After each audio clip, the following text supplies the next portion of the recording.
Okay, shalom everybody. Missed you. We haven't had the class for a while. It was the high holidays. Nothing is better than current events. And tonight's class is going to be, is it permitted to eat hot dogs? What do I mean by that?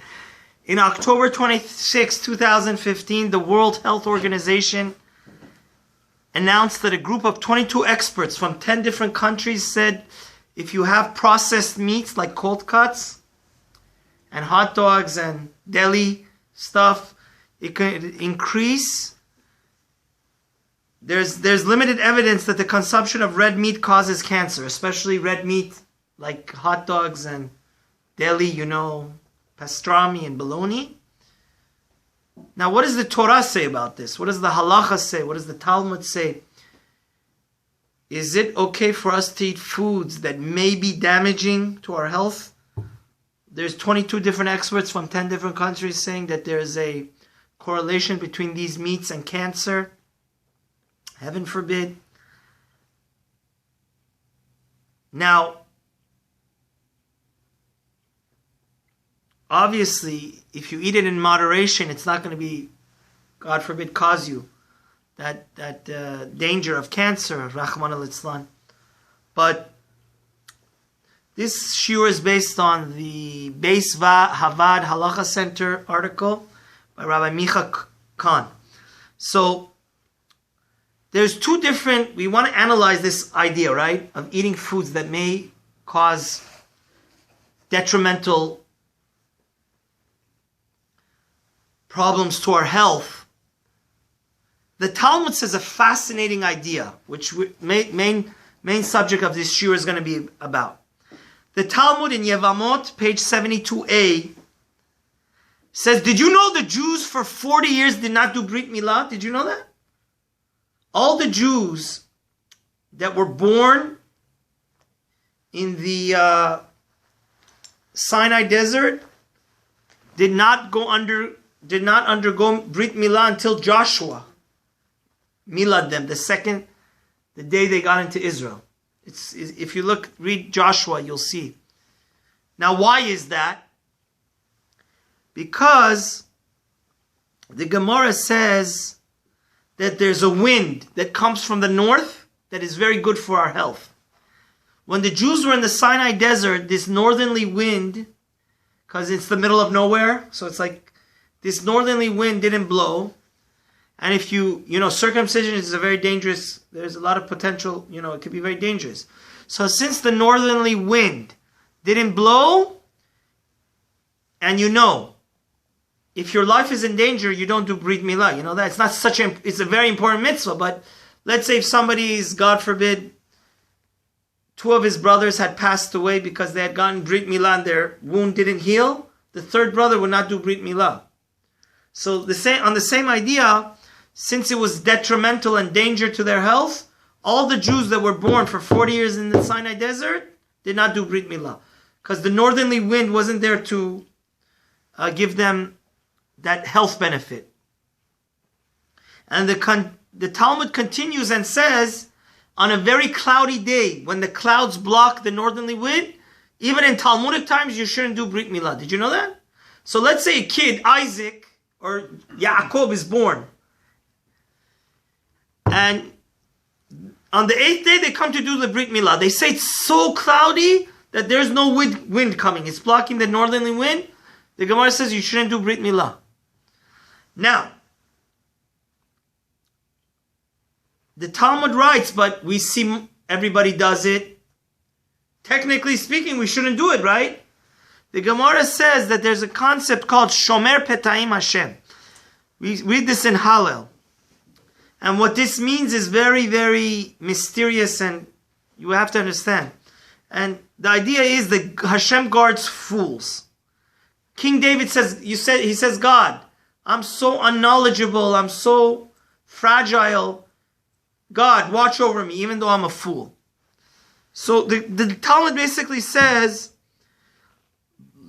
that even though on a cloudy day you technically shouldn't do Brit Milah, just like the Jews didn't do it for 40 years, but since everybody does it, we say, it's a common practice and God guards fools. Now, the great Gaon, the great genius, the greatest student of the Chafetz Chaim asks a very important question on this. And that is that we know that the most important law is never to put yourself in danger, right? We even desecrate Yom Kippur, and somebody can eat on Yom Kippur. Somebody can drive a car and do everything, light fire on Shabbat to save somebody's life. Because if there's a risk, even if there's a small doubt that somebody's life is at risk, what do? We desecrate Shabbat. So how can we put ourselves at risk and say, oh, God will watch us, because everybody does it? So if everybody jumps off the Empire State Building, you understand? This concept of God, Hashem guards fools, is going against the idea that we have to be extraordinary careful about risks to our life. And the biggest proof is that we desecrate any law, besides idol worship, adultery, and murder. We desecrate any law in the Torah to save what? To safeguard our lives. So Rav Elchanan says a very important idea. He says, what does this idea mean that Hashem guards fools, right? And we could do risky behavior? It's only if it's very difficult to avoid the risk. For example, let's say you live in a place, the only kosher food that they sell is what? Hot Dogs and Deli, right? That's very possible, right? You're in college in some hick town. So what? You're not going to, and you can't eat. You don't like any other foods. So if it's very difficult to avoid the risk, and a lot of people are taking the risk, right, in your community, under such conditions, it is permitted to rely on Hashem, that Hashem will help, but otherwise it's forbidden, right? So Rav Elchanan is saying a very interesting thing. He's saying, you're right, we Jews have a mandate to be extraordinarily careful to guard our health and our safe well-being, but let's say you're in a situation where it's very hard not to take the risk, right? It's like you have to bend over backwards, and everybody else in the community is taking the risk. Then we say a concept of, okay, I can't be obsessive, compulsive, and paranoid. I'm just going to go with the flow, and I'm going to trust Hashem, that Hashem guards fools. There's another great Chacham that wrote a book, an encyclopedic work. His name is Rav Malkiel Tzvi Tenenbaum. He wrote the Sefer Divrei Malkiel. He answers this question in a little bit different way. He explains that the verse of Shomer P'tayim Hashem, that Hashem guards fools, is only if the risk is very minimal, right? It's like less than 10%, you understand? Less than 5%. If it's a very distant and minimal risk, such risks are not considered significant enough to desecrate the Shabbat for them, right? Let's say the risk is like, it's a wild, it's a very, distant risk. There we can be lenient and say that, Hashem will protect us from such negligible risk. You understand? So these two ideas are very important to eating these red meats, right? It's a big thing. If anybody has been following the news, it was like on CNN, on Fox, on every news channel about this study. Red meat is a very central food, right? Most of the population is what? Eating red meat. And it has a lot of nutrients, right? You know that. It has a lot of iron, and some people, if they don't eat red meat, they're going to get sick because they need the nutrients. And for some people, it's very difficult to substitute. And furthermore, if you don't eat like deli or hot dogs every day, the risk is negligible. So therefore, it seems at least for now, that as a Jew, Jew that you have to watch your health and be very careful about it, it seems that it would be okay to have these foods even in moderation. It's a possibility it could cause that bad, cancer. But we say Hashem guards fools, right? Because as a society, most people are eating it, And but there's another question, and that is that can we say that when Hashem guards fools, is that a directive? Should we use that even in the best case scenario? Is it lechatchila or is it b'diavad? You understand? We say Hashem guards fools. Is that if I don't have any other alternative, maybe I should be a health nut, right? I could eat tofu. I could eat other foods. So this is another fascinating aspect of this idea of Hashem guards fools.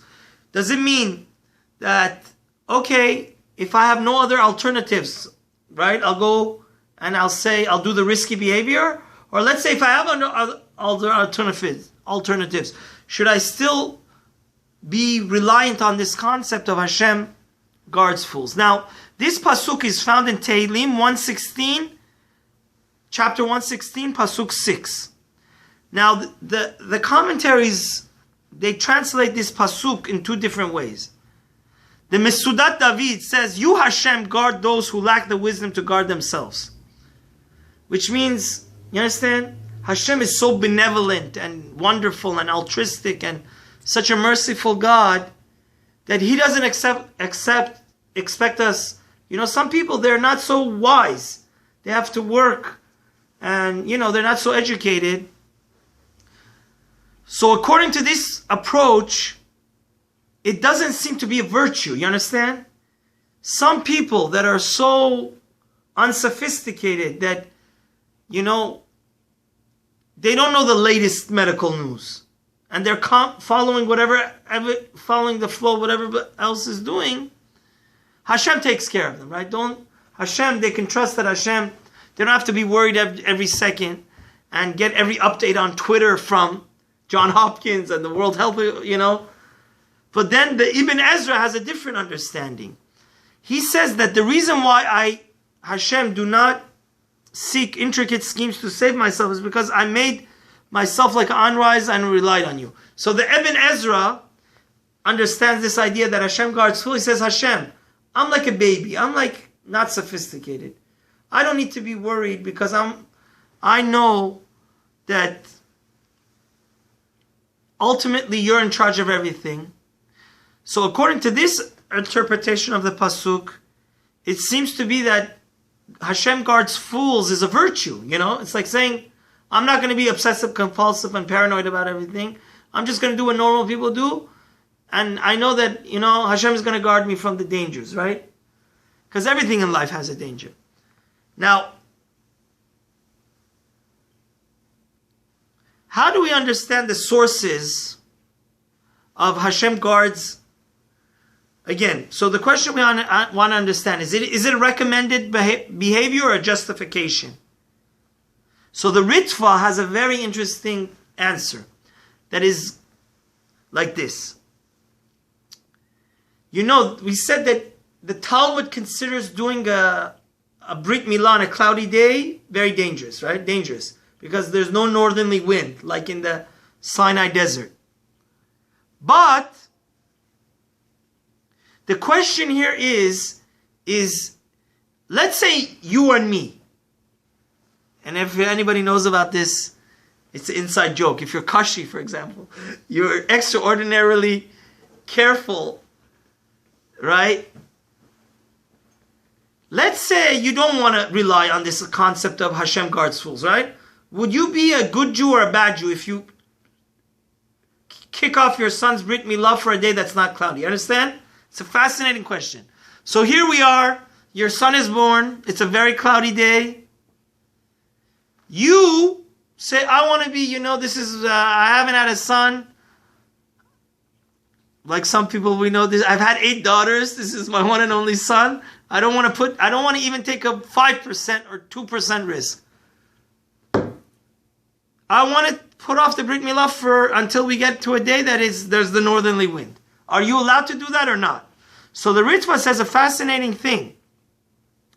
He says that a person is allowed to delay the mitzvah out of this concern and is not obligated to rely on Shomer P'teim Hashem. You understand? Fascinating. So the Ritva says, okay, on one hand there's no northerly wind. On one hand we could say there's thousands of people that have done Brit Milah on a cloudy day, right? So Hashem guards fools. But the Ritva says a fascinating thing. He says, you don't want to take that risk, right? You're okay. You could put off the Brit Milah. You're halachically allowed to put off the Brit Milah until you get a normal day. You understand? Or you have the northerly wind. So it comes out that the Ritva holds that this concept of Shomer Petayim Hashem does not completely remove the risk. And being concerned about them despite the public's disregard is perfectly acceptable. You understand, guys? So according to the Ritva, you're allowed to be extraordinarily careful and delay a mitzvah because you don't want to rely on what? Hashem guards fools. But there's another approach from a great posek, the Yam Shel Shlomo, in Yevamot Perek Gimel. He rules differently. You know what the Yam Shel Shlomo says? It's a machlokes. He says, I argue on the Ritva. He says, you know why? He says, I tell you why. Let's say the Talmud says on a cloudy day there's no northerly wind, right? Are we experts in the northerly wind, right? Are we experts on which day is considered really cloudy, or it's like, you know, there's always a gray area. So the Yam Shel Shlomo says that it's wrong. He says, he argues on the Ritva. He says that when it's two suffix, right? It's two questionable actions. First of all, we're not sure what exactly what's under which day is such a cloudy day that blocks the northerly wind, right? That's the first question. Secondly, we've seen nobody is worried about this anymore, and you know everybody does Brit Milah on any day. So therefore, since it's such a minute risk, he says you shouldn't ever put off a mitzvah, right? You should rely on this concept. Rav Moshe Feinstein, based on the Teshuvot Radvaz 596, says that a person who is susceptible to a certain particular risk may say, I do not want to say Shofar B'Tayim Hashem because I fear that the sins will hold down my Hashem protection. Let's say you say, you know what? I'm worried. You know what? I feel guilty. I've done a lot of big sins. And maybe Hashem won't guard me. You're allowed to delay a mitzvah or whatever and not go and rely on Hashem guards fools. However, if a person has no reason to be concerned about a particular problem, then it would make sense that Hashem, we can rely on this directive of that Hashem guards fools. Now there's another perspective here from one of the greatest Ashkenazi poskim. Actually, the Ramah, you know, the Ashkenazis followed Bnei Salah Yotzim Biyad Ramah. They hold very much of the Trumas Hadeshen. He asks a very interesting question. Do you know, guys, that many pages of the Talmud is advice how to be healthy? Did you know that? If you look in the Gemara in Gittin, the Gemara, those Agaritas, in Shabbat, the Talmud is full of advice how to be healthy. But rabbis, even 1,000 years ago, weren't following the Talmudic advice. Why is that?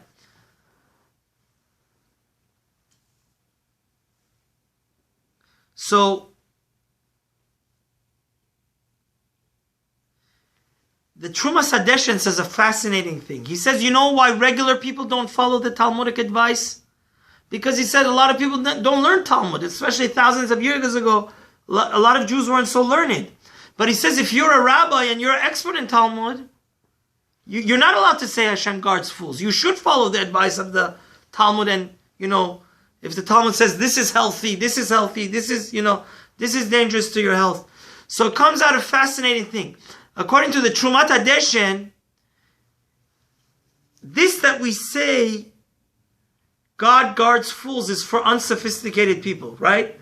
Hashem doesn't expect people that are uneducated